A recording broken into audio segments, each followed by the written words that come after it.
இது வரைக்கும் நம்ம கான்ட்ராக்டினுடைய வகைகள், கான்ட்ராக்டுக்கு யார் கான்ட்ராக்ட் ஒப்புதல் ஏற்படுத்தலாம், என்னென்ன மாதிரி விஷயங்கள்லாம் கான்ட்ராக்ட் தவிர்க்கப்படலாம், voidable contract, valid contract, quasi contracts இப்படின்னா வகை வகையாக பார்த்தோம். அதுக்கப்பால் அதனுடைய பர்ஃபார்மன்ஸ் பார்த்தோம். அதுக்கப்பால் கடைசியாக நம்ம என்ன பார்த்தோம் சொல்லுங்கள்? என்ன பார்த்தோம்? நீங்களே சொல்லுங்கள், அப்படின்னா தானே நல்லாயிருக்கும். இன்டெம்னிட்டி கேரண்டி அப்படின்னு ஒரு விஷயத்தை பார்த்தோம். இப்போ நம்ம என்ன பார்க்க போகிறோம்னா bailment and fledged. Bailment and fledged.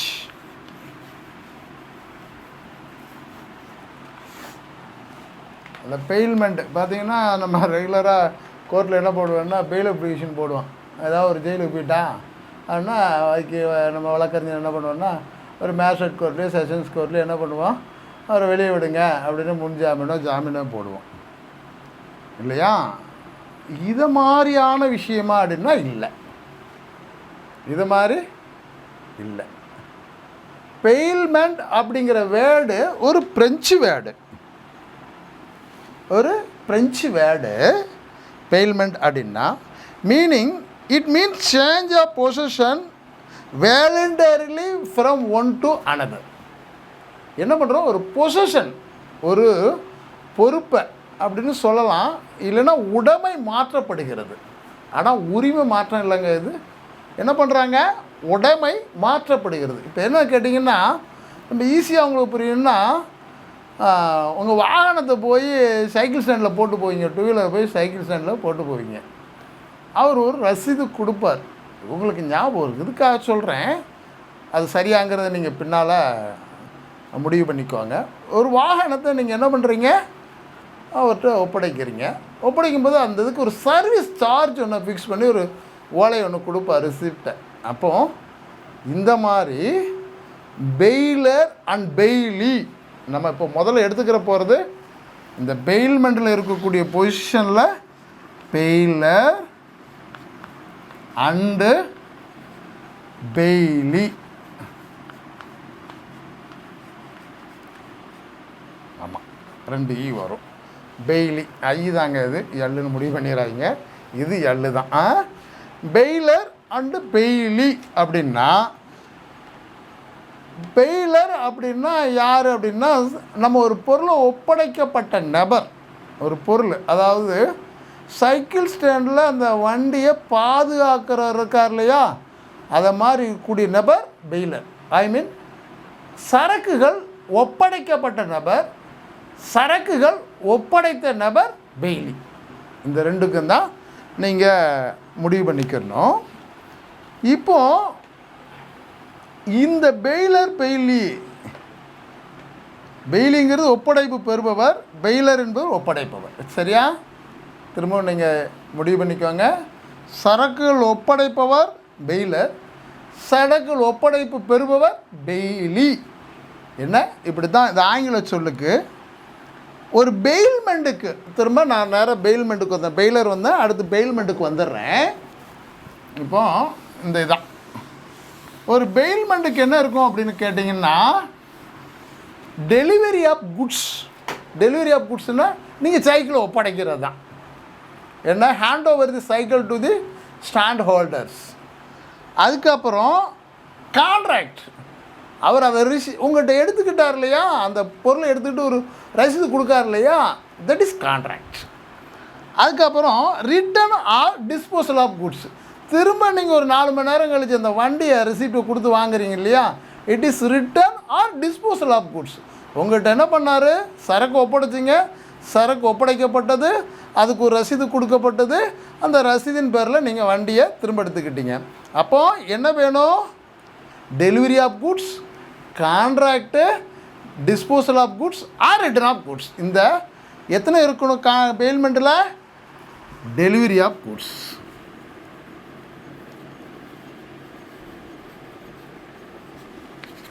அதுக்கப்புறம் ஒரு கான்ட்ராக்ட், அதான் கான்ட்ராக்ட் தான், ஒரு ரிசிப்ட் கொடுத்தோன்னே வந்துடுது. அதுக்கப்புறம் ரிட்டர்ன் ஆஃப் குட்ஸ் ஆர்ஜின்னு போட்டுக்கிறேன். அதுக்கப்புறம் டெலிவரி ஆஃப் குட்ஸ் டிஜின்னு போட்டுக்கிறேன். இப்படி இருந்தால் மட்டும்தான் அதுக்கு பேர் எசென்சியல் கண்டிஷன்ஸ் ஆஃப் பெயில்மெண்ட். இந்த கண்டிஷன்ஸ் இருந்தால் இதெல்லாம் பெயில்மெண்ட்டு அப்படின்னு நம்ம சொல்லலாம். சரி, அப்போ ஒரு பொருளை எப்படி கொடுக்கறது அப்படின்னு சும்மா கொடுக்க முடியுமா அப்படின்னு சொல்லலை. சட்டம் ஒன்று சொல்லுது, delivery of bailee how made. அந்த இதுவும் சைக்கிள் ஸ்டாண்டே எடுத்துக்கோங்க ஒரு எடுத்துக்காட்டால். அவர்கிட்ட போய் நீங்கள் ஒரு வண்டியை ஒப்படைக்கிறீங்கன்னா அந்த பெய்லிட்ட எப்படி ஒப்படைக்கணும் அப்படின்னு கேட்டால், த delivery to the Bailey may be made by doing anything which has the effect of putting the goods in the possession of the intended bailey or at any person authorized to hold them on them his behalf அப்படின்னு இதை சொல்லலாம்.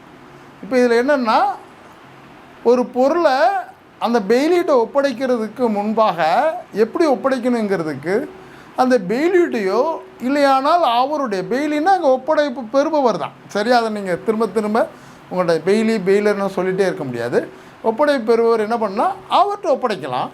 இல்லைன்னா அவர் அனுமதிக்கப்பட்ட ஒரு நபர் அங்கே இருப்பான். அவர் cycle கடையில் பார்த்தீங்கன்னா எப்போ பார்த்தாலும் அந்த ஏஜெண்ட்டாக அங்கே இருந்துட்டு கலெக்ட் பண்ணிவிட்டு வண்டியை கொடுத்துட்டு வாங்க சாமி இந்த சீட்டு. ஏன்னா ஒருத்தர் ஒரு 24 மணி நேரம் கடை இருக்கிற இடத்துல என்ன பண்ண முடியாது, அவர் மட்டுமே இருக்கணும். அப்போ அவருடைய ஆத்தரைஸ்டு பர்சன் இருப்பான், அவன்கிட்ட ஒப்படைக்கலாம் அப்படின்னு சொல்கிறாங்க. இதுக்கப்புறம் ஒரு கேஸ் இதில் என்ன கேட்டிங்கன்னா ரொம்ப அருமையான கேஸுங்க. டெலிவரி ஆஃப் குட்ஸுங்கிறதுல 149 செக்ஷன் 149 ஒரு கேஸை ஏஆர் 1938 அதாவது 1938 மெட்ராஸ் ஹைகோர்ட்டுங்க. இது மெட்ராஸ் ஹைகோர்ட்டு என்னன்னு கேட்டிங்கன்னா, கலியபெருமாள் வர்சஸ் விசாலாட்சி அது விசாலட்சுமி ஆட்சி ஒரு அம்மா என்ன பண்ணுறதுன்னா, ஒரு பொருளை என்ன பண்ணுதுன்னா கொடுக்குது, ஒரு பொற்கொள்ளர்கிட்ட கொடுத்து இல்லை சின்ன சின்ன கரெக்ஷன் இருக்குது கொஞ்சம் ஆல்ட்ரு பண்ணி கொடுங்க, ரெடி பை பண்ணி கொடுங்க, அழுக்காக இருக்குது, ஏதோ ஒன்று கொடுத்தோன்னே அவர் என்ன பண்ணுறாருன்னா வாங்கிட்டு அதை சரிப்படுத்திடுறார். இப்போ இந்த டெலிவரி ஆஃப் குட்ஸுக்கு தான் சொல்கிறேன். அப்போ வாங்கிட்டு என்ன பண்ணுறாரு, சரிப்படுத்திட்டு என்ன பண்ணுறாருன்னா இதை சரிப்படுத்திட்டேன் அப்படின்னு என்ன பண்ணுறாருன்னா அவர் இந்த விசாலாட்சி அம்மா வந்தோடனே பாருங்க அப்படி.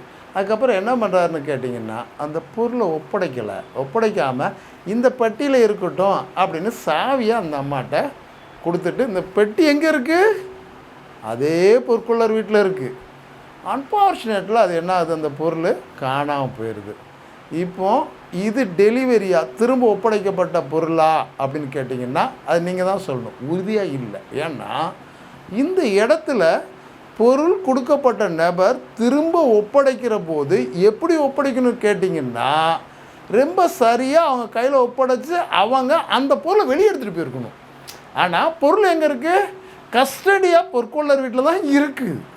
சாவி அந்த அம்மா கையில் இருக்குது. காணாமல் போச்சுன்னா இந்த அம்மா பொறுப்பா இவரு பொறுப்பான்னு ஒரு கேள்வி நீதிமன்றத்துக்கு இல்லை சாமி பொற்கொள்ளர் நீ தான் பொறுப்பு, அதனாலே திரும்ப கொடுறான்னு ஹைகோர்ட்டில் 1938 ஒரு தீர்ப்பு வழங்கியிருக்காங்க. இது 149க்கு ஒரு முக்கியமான ஒன்று. இது இருந்தாலும் உங்களுக்கு நான் என்ன சொல்ல வேண்டியிருக்கு அப்படின்னு கேட்டிங்கன்னா, கொஞ்சம் லெங்க்த்தாக தான் எழுதி போடுறேன். இந்த இதெல்லாம் ரொம்ப அவசியமாக இந்த பெயில்மெண்ட் அண்ட் பிளட்ஸில் அவசியமாக இருக்கக்கூடிய ஒரு 15 காலம் இருக்கும்னு நினைக்கிறேன். இதை எழுதி போட்டுறேன். இதை வச்சு தான் நான் அதை உங்களுக்கு பாடமாக நடத்த முடியும். அதாவது பெயில்மெண்ட்,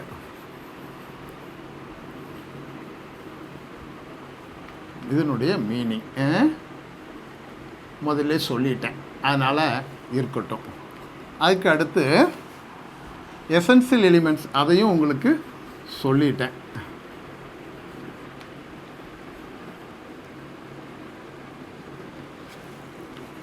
அதுக்கு அடுத்து பெயில்மெண்ட் அண்ட் சேல்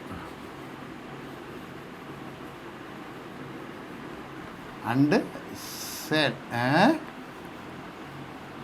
ஒப்படைப்பும் விற்பனையும். இதுக்கு அப்படி தான் சொல்லலாம். பெயில்மெண்ட்னு அர்த்தம் ஒப்படைப்பு, சேல்னா விற்பனை. இந்த ரெண்டுக்கும் ஒரு டிஸ்டிங்ஷன் வேணும், ஒரு வேறுபாடு வேணும். இப்போ என்ன விஷயம்னா, பெயில்மெண்ட் அப்படிங்கிற வேர்டுக்கு 148 விளக்கம் கொடுக்குது. சேல் ஆஃப் குட்ஸ் ஆக்டை பொறுத்த வரைக்கும் 2Bல சேல்னா என்னன்னு சொல்லுது. 148ல் பொறுத்த வரைக்கும் delivery of goods contract return of the goods இல்லையா, property at disposal of property எப்படி வேணாலும் வச்சுக்கலாம். இதை பொறுத்தவரை 2Bயை பொறுத்தவரை சேல் அப்படின்னு என்னென்னு கேட்டிங்கன்னா, ஒரு பொருள் பர்ச்சேஸ் பண்ணப்பட்டிருக்கணும், அதுக்கான பணம் கொடுக்கப்பட்டிருக்கணும். பணம் கொடுக்கப்பட்டால் என்ன ஆகும், அவருக்கு உரிமைதாரராக வந்துடுவாங்க. இதை பொறுத்த வரைக்கும் பெயில்மெண்ட்டுங்கிறது ஒரு டெம்பரவரி பொசஷன் தான் அவங்க கையில் இருக்கும். அந்த உரிமை, அந்த உடைமையானது ஒரு சில காலகட்டத்திற்கு தான் இருக்கும். ஒரு வண்டியை வச்சுட்டு போயிட்டீங்க, 24 மணி நேரம் மறுநாள் எடுக்கணும், இல்லை அதுக்கு சர்வீஸ் சார்ஜ் அல்லது ஒரு என்ன காஸ்ட் எதாவது ஃபிக்ஸ் பண்ணி நீங்கள் கொடுத்துட்டு வாங்கிட்டு வந்துடலாம். ஆனால் இது பெர்மனன்ட் பொசிஷன், நீங்கள் விலைக்கு வாங்கிட்டீங்க, அது உங்கள் பொருள், அப்போ உங்கள் கையிலே அது இருக்கலாம்.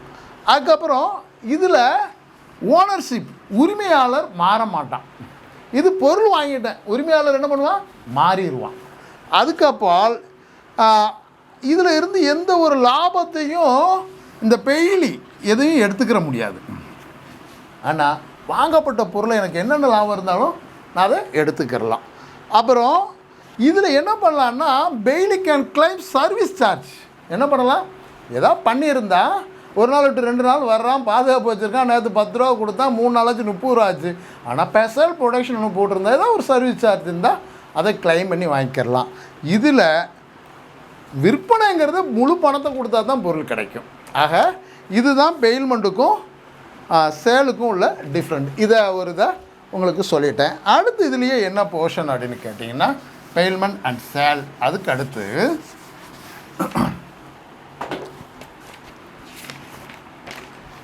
Bailment and agency.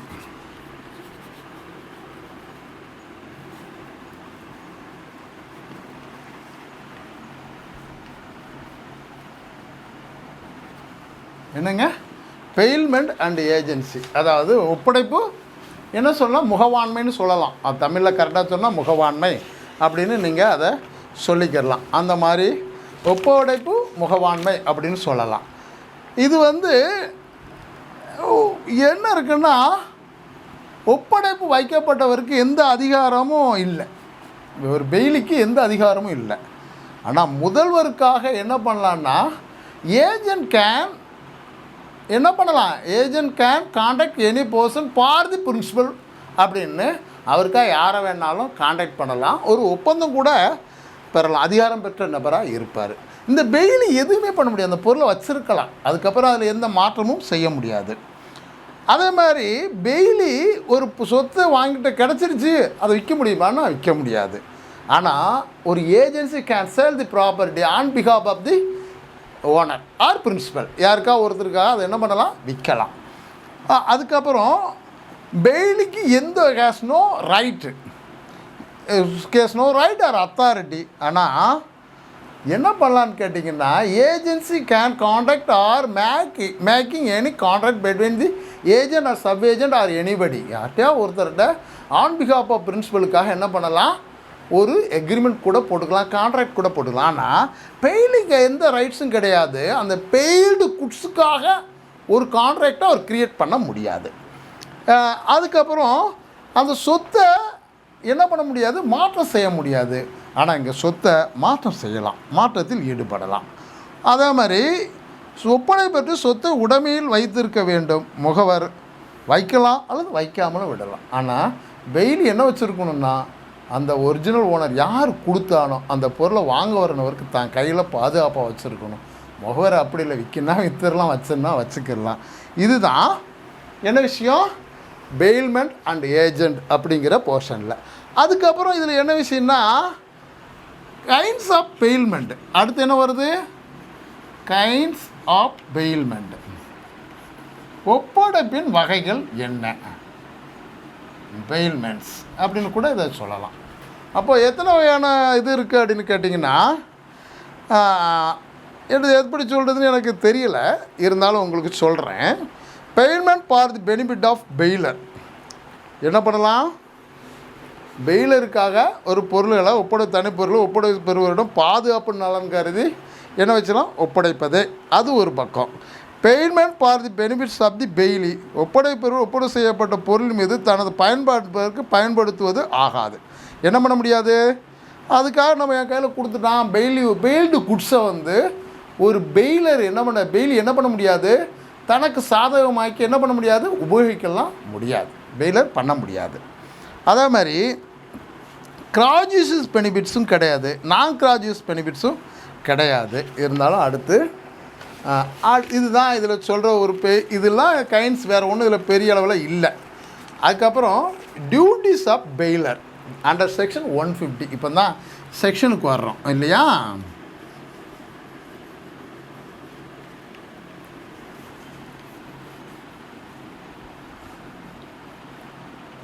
செக்ஷன் 150 அப்படின்னு வச்சுக்கோங்களேன். செக்ஷன் 150ல் என்ன சொல்கிறது, அவருடைய டியூட்டிஸை சொல்லுது. என்னென்னா நான் அந்த 150 வாசிக்கிறேன், அப்படின்னா தான் அது உங்களுக்கு பொருத்தமாக இருக்கும்.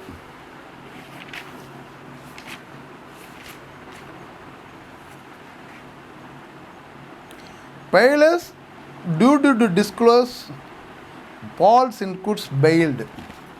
என்ன பண்ணணும், ஒப்படைக்கிறவன் என்ன பண்ணணும், பெயிலர்னா ஒப்படைப்பவன் தானே, பெயிலினா ஒப்படைப்பு பெறுவரா, சரிதானே.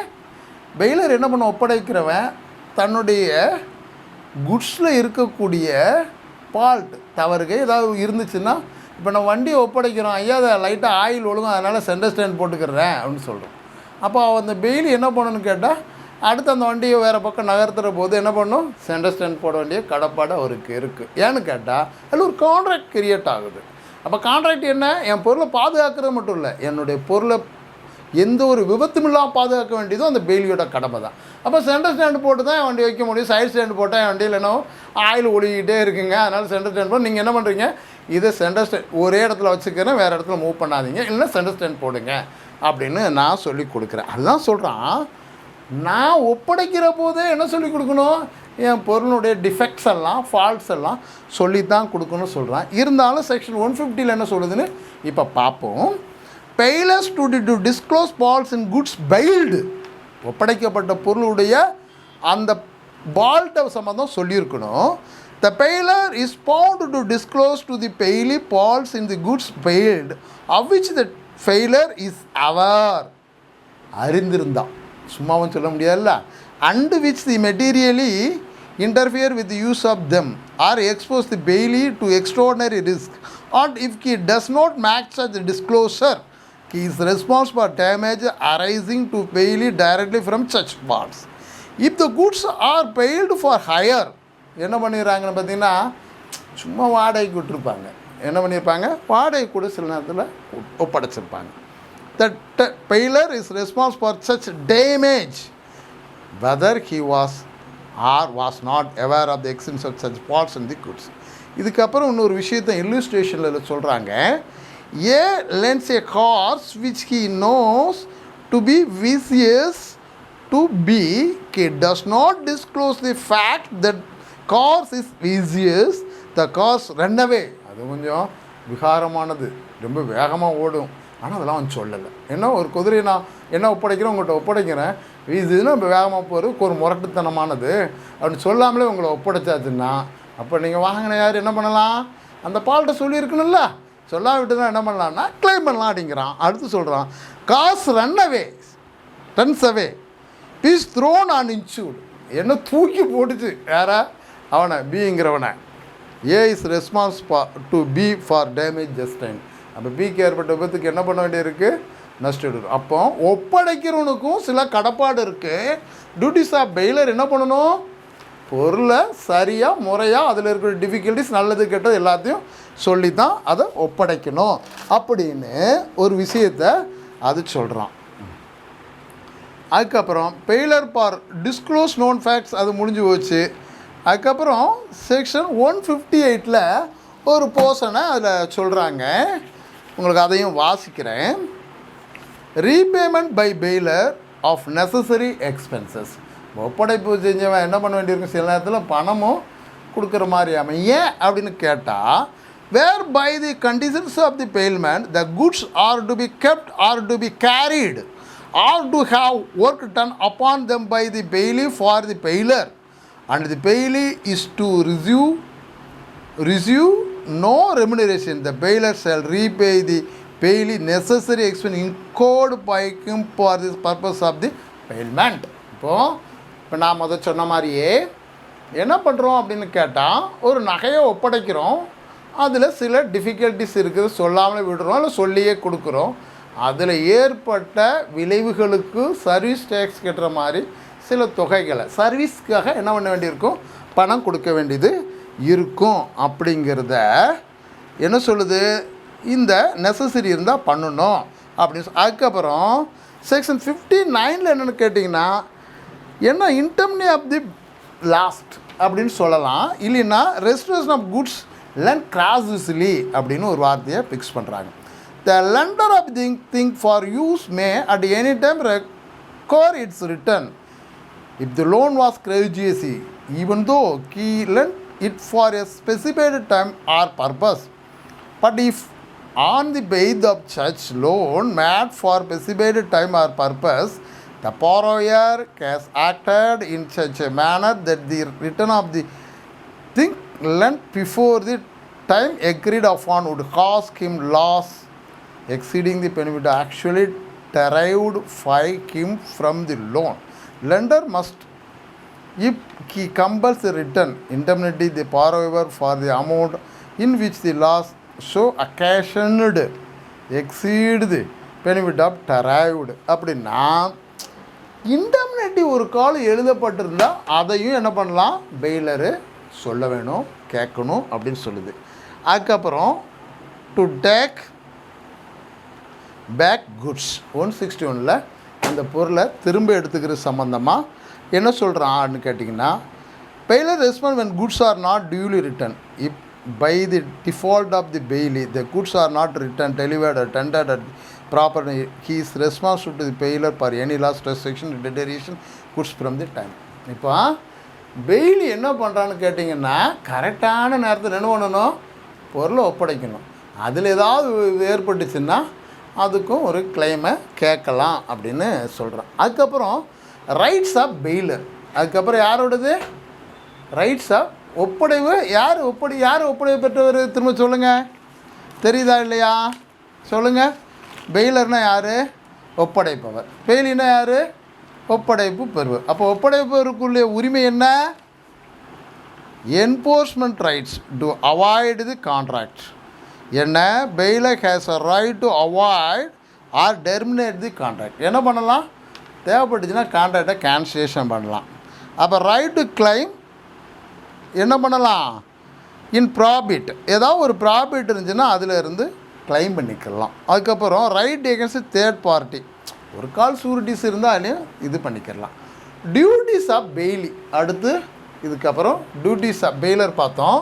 இப்போது duties of Bailey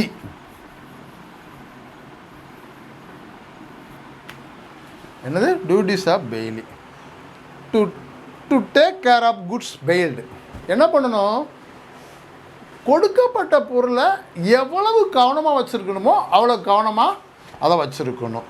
not to make unauthorised use of goods bailed. ஒப்படைக்கப்பட்ட பொருளை என்ன பண்ணக்கூடாது, அனுமதி இல்லாமல் உபயோகிக்கக்கூடாது. 154 செக்ஷனில் சொல்கிறாங்க. To act in conformity with the term and conditions of the contract அப்படின்னு ஒரு விஷயத்தை அது ஃபிக்ஸ் பண்ணுறாங்க. இருந்தாலும் உங்களுக்காக 153 நான் வாசிக்கிறேன்.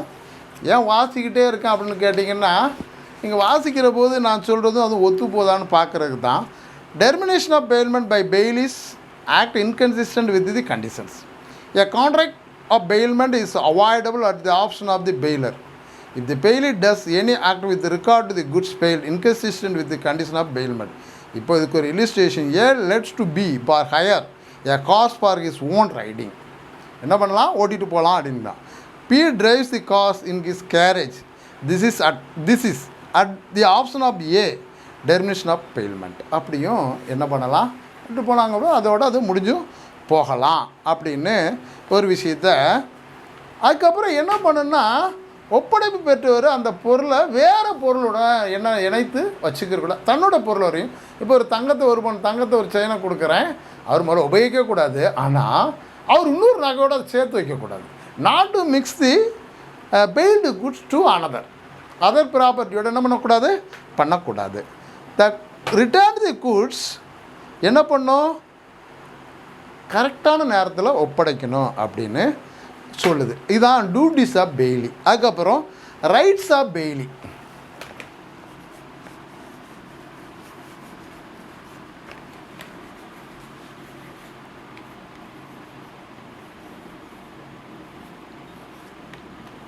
ரைட்ஸ் ஆஃப் பெய்லி, ஏதாவது எக்ஸ்பென்சஸ் இருந்தால் அவர் என்ன பண்ணிக்கிறலாம், கலெக்ட் பண்ணிக்கிறலாம். ஏதாவது ஒரு செலவு பண்ணியிருந்தா, ஒரு பொருளை ஒப்படைச்சதில் என்ன ஆகுதுன்னா அன்ஃபார்ச்சுனேட்டாக ஒரு செலவு ஏற்பட்டுச்சுன்னா அந்த செலவையும் பண்ணிக்கிறலாம் அப்படின்னு செக்ஷன் 158 சொல்கிறான். அதுக்கப்புறம் காம்பன்சேஷனும் கிளைம் பண்ணலாம். அது ஏன்னா இது ஒரு முக்கியமான போர்ஷனாக இருக்கனால 164 உங்களுக்கு வாசிக்கிறேன். காம்பன்சேஷன் கிளைம் பண்ணலாங்கிறது ரொம்ப முக்கியமானது. எல்லா விஷயத்துலையும் காம்பன்சேஷன் கிளைம் பண்ண முடியாதுல்ல, அதனால் அதையும் உங்களுக்கு வாசித்து காட்டுறேன்.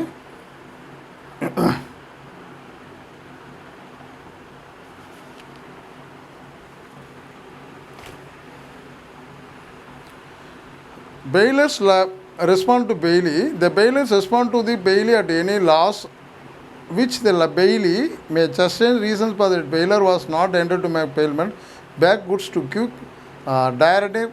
directions respecting them. இடிக்குது.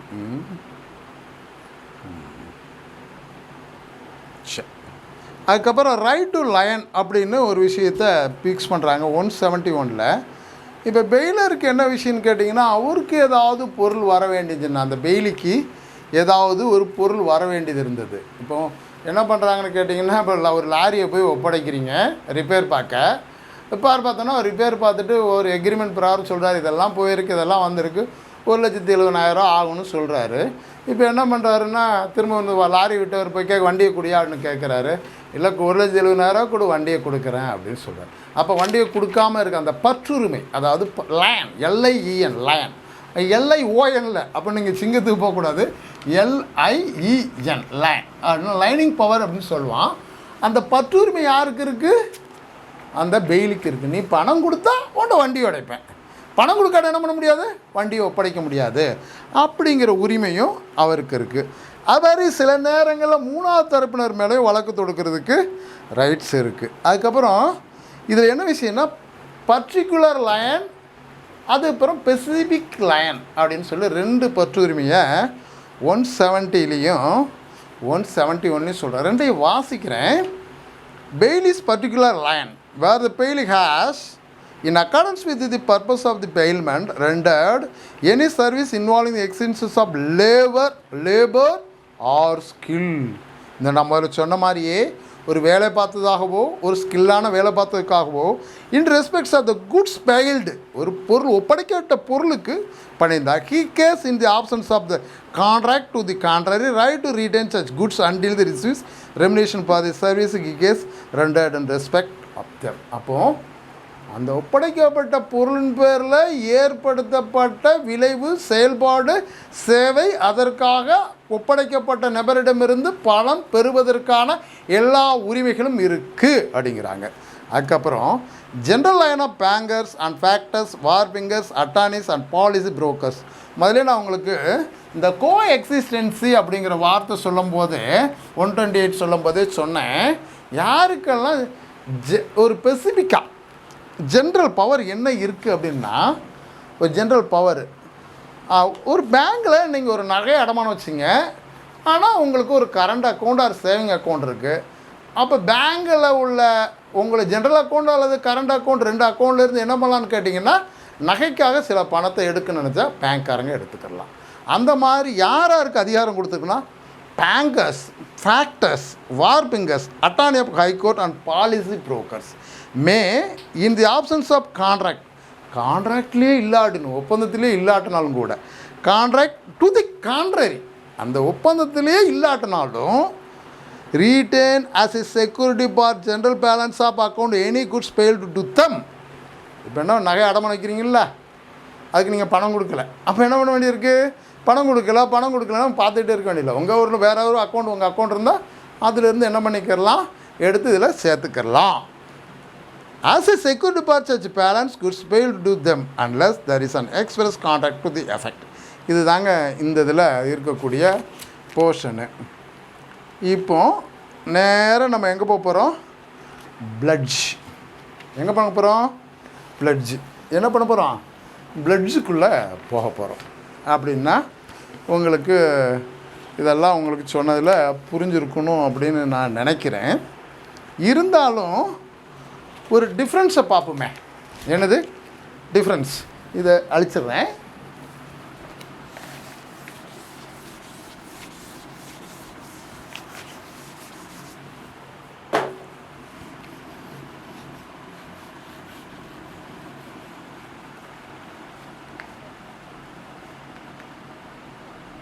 between bailment and pledge. பிளட்ஜ்னா என்ன அர்த்தம்? முதல்ல அதை பார்த்துக்கிறோம். பிளட்ஜ்னா என்ன அப்படின்னா, அடகு கடை நடத்துகிறாங்க இல்லையா, பாண்ட் புரோக்கர் அப்படின்னு சொல்லுவாங்க. அடகுக்காரக்காரன் என்ன சொல்லுவாங்க? Bond broker. பாண்ட் புரோக்கர் அப்படிங்கிறது தான் பிளட்ஜ்னா அடகு கடை தான். அடகு தான், அது ஒன்றும் தப்பு இல்லை. பிளட்ஜ்னா உறுதிமொழின்னு ஒன்று இருக்குது ஜென்ரல் டைமில். இந்த லீகல் டைமில் அடகு கடை அடகுன்னு கூட சொல்லலாம்.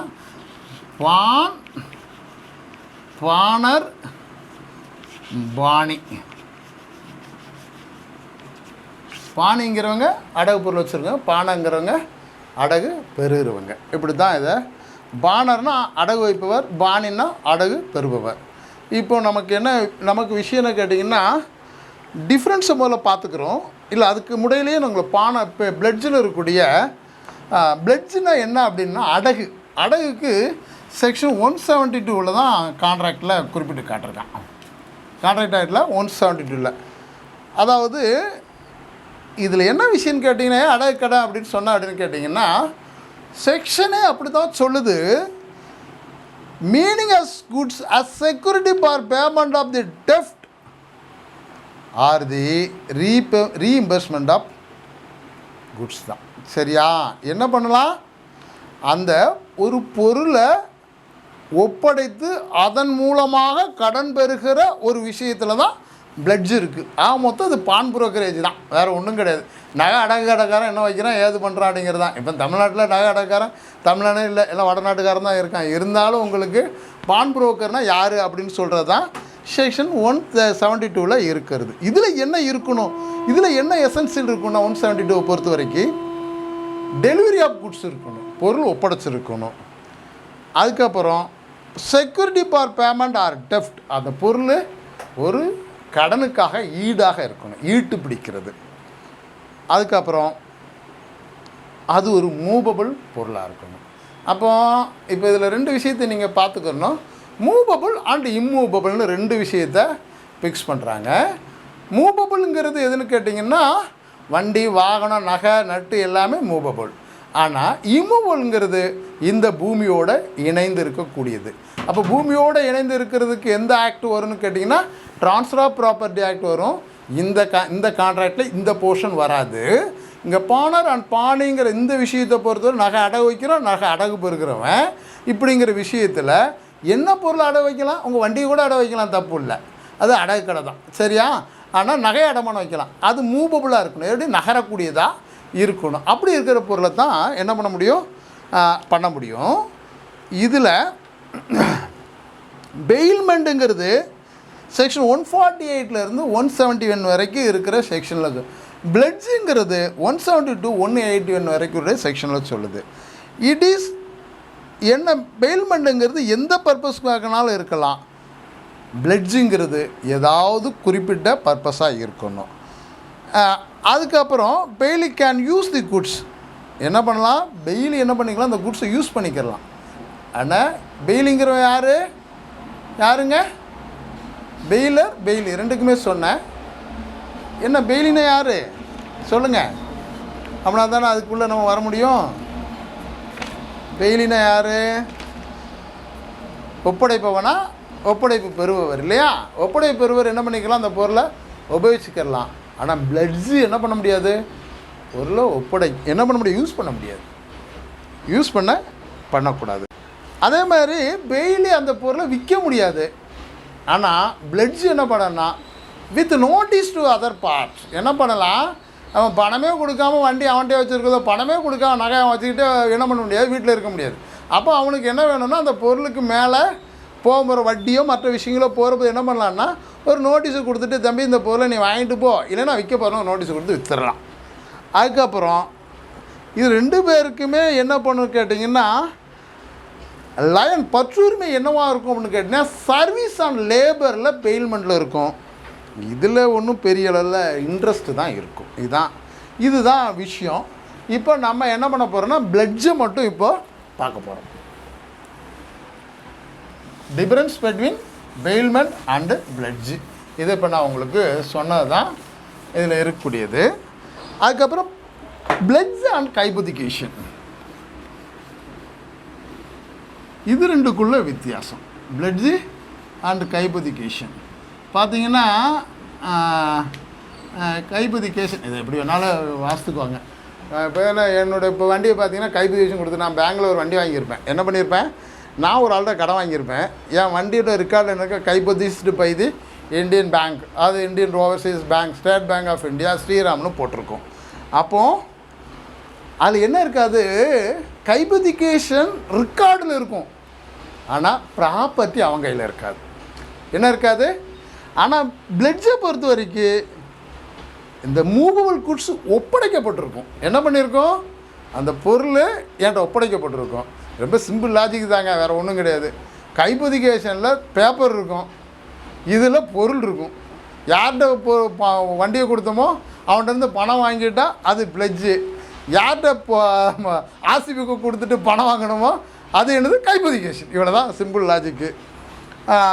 இவ்வளோ தான், இதுக்கு வேறு பெரிய அளவில் ஒன்றும் கிடையாது. அதுக்கப்புறம் ரைட்ஸ் ஆஃப் பிளட்ஜி ஆர் பாணி, யார் அடகு பெறுவனுடைய ரைட்ஸ் என்னென்ன இருக்குது அப்படிங்கிறத 173லேருந்து 176 வரைக்கும் சொல்லுது. அதை நான் உங்களுக்கு ஒரு பார்ட்டை வாசிக்கிறேன். பாணிஸ் ரைட் டு ரீடைனர், பாணி மே ரீடைன் தி குட்ஸ் பிளட்ஜ்டு.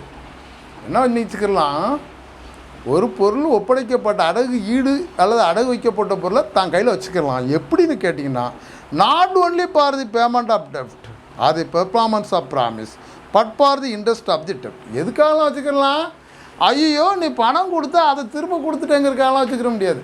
தம்பி அதுக்கு வட்டி ஒன்று இருக்குது, அதையும் கொடுத்தா தான் நான் என்ன பண்ண முடியும் திரும்ப கொடுப்பேன்னு வச்சுக்கலாம்.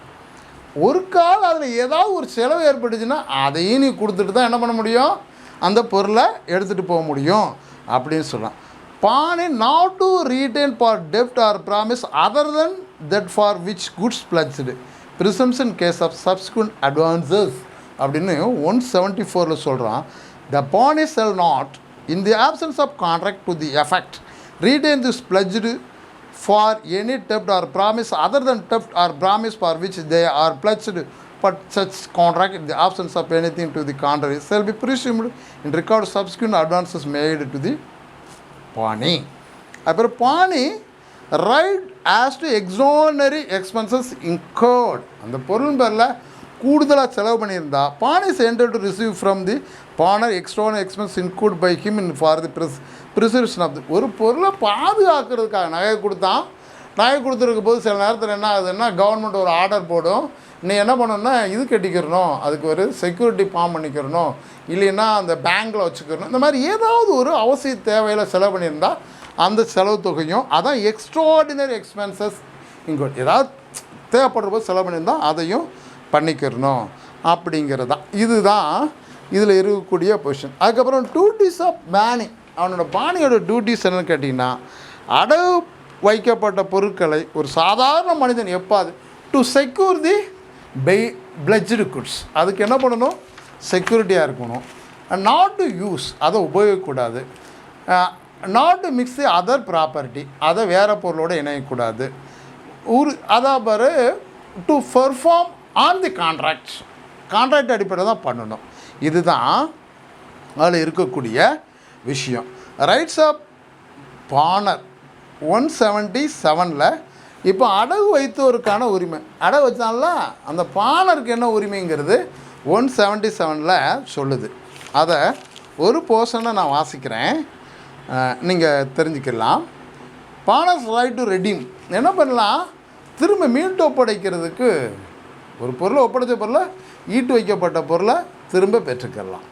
இப்போ time is stipulated for the payment of டெஃப்ட் or performance of the promise. ஒரு டைம் ஃபிக்ஸ் பண்ணால் அந்த டைமுக்குள்ளே என்ன பண்ணிக்கலாம், பணத்தை கொடுத்து திரும்ப எடுத்துக்கலாம். பெர்ஃபார்மன்ஸ் ஆஃப் தி ப்ராமிஸ் உறுதிமொழியின் அடிப்படையில் செயல்படும் போது பண்ணிக்கலாம்.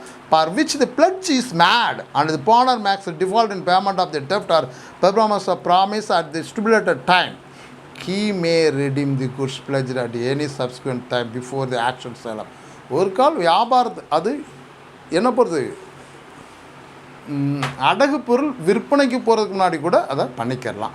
இது தாங்க இதில் இருக்கக்கூடிய பிளட்ஜ் அண்ட் பிளட்ஜ், அதாவது பெயில்மெண்ட் அண்ட் பிளட்ஜுங்கிறதுல பிளட்ஜுங்கிற விஷயத்தை பொறுத்த வரைக்கும் சொல்லிட்டேன். இது நம்ம அடுத்து பார்க்க போகிறது கான்ட்ராக்ட் ஆஃப் ஏஜென்சி. அடுத்த வகுப்பில் நம்ம சந்திப்போம். வாய்ப்பும் சூழல் இருந்தால் இந்த வீடியோவை பல்வேறுபட்ட நபர்களுக்கு ஷேர் செய்யுங்க, லைக் பண்ணுங்கள். நன்றி, வணக்கம்.